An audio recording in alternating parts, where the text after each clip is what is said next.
आज मैं आचार्य मुनमुन दुबे भोजपुरी भोज चैनल पर उपस्थित बानी।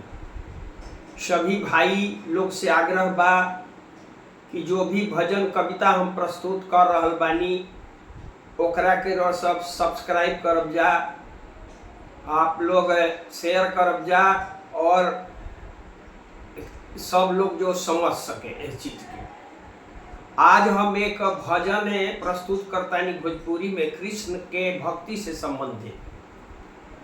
कृष्ण भगवान के नाम लेने से सारे पाप समाप्त हो जाते हैं।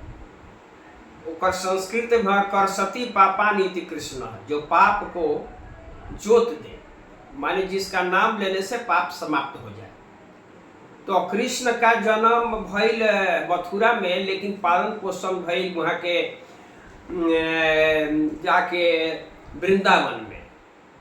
तो वृंदावन से बहुत दिन रहला के बाद जब कृष्ण भगवान मथुरा आवे लगनी तो वो घड़ी वहाँ के रहे वाला बाला लोग, ब्रजबाला लोग बड़ा दुखी रहे। और जब कृष्ण भगवान वृंदावन से करीब करीब ग्रीष्म ऋतु में वहाँ के मथुरा आईनी, मथुरा अला के बाद वहाँ के कईक महीना रहली हो जा।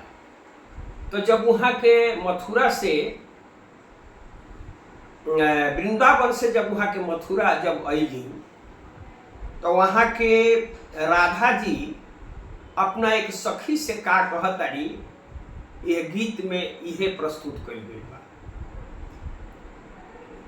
पर तारे सावन के फुहार हो, मुरारी घरवा ना अइले सजनी। पर तारे सावन के फुहार हो, मुरारी घरवा ना अइले सजनी। पर तारे सावन के फुहार हो, मुरारी घरवा ना अइले सजनी। झल झल गेरुआ गंगा जल पानी, झल झल गेरुआ गंगा जल पानी।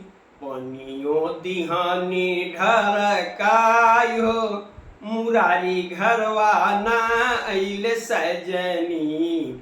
पनियो दिहानी ढरकाय हो, मुरारी घरवा ना अइले सजनी।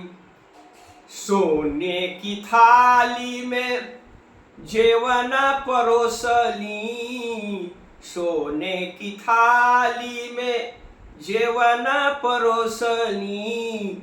जेवनो गोइले अरुआई हो, मुरारी घरवा ना अइले सजनी। जेवनो गोइले अरुआई हो, मुरारी घरवा ना अइले सजनी। पर तारे सावन के फुहार हो, मुरारी घरवा ना अइले सजनी।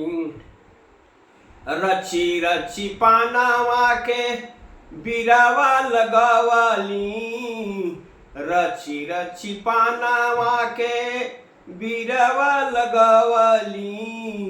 बिरवो गोइले मुरुझाई हो, मुरारी घरवा ना अइले सजनी। बिरवो गोइले मुरुझाई हो, मुरारी घरवा ना अइले सजनी। फूल हजारा के सेज डसवली, फूल हजारा के सेजिया डसवली। फूलवो गोइले धूमिलाई हो, मुरारी घरवा ना अइले सजनी। फूलवो गोइले मुरुझाई हो, मुरारी घरवा ना अइले सजनी।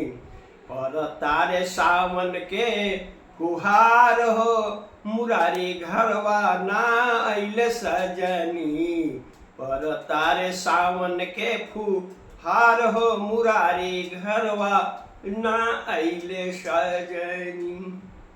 यह गीत बा रो सब शेयर करब जा, सब्सक्राइब करब जा और लाइक करब जा। बहुत बहुत धन्यवाद।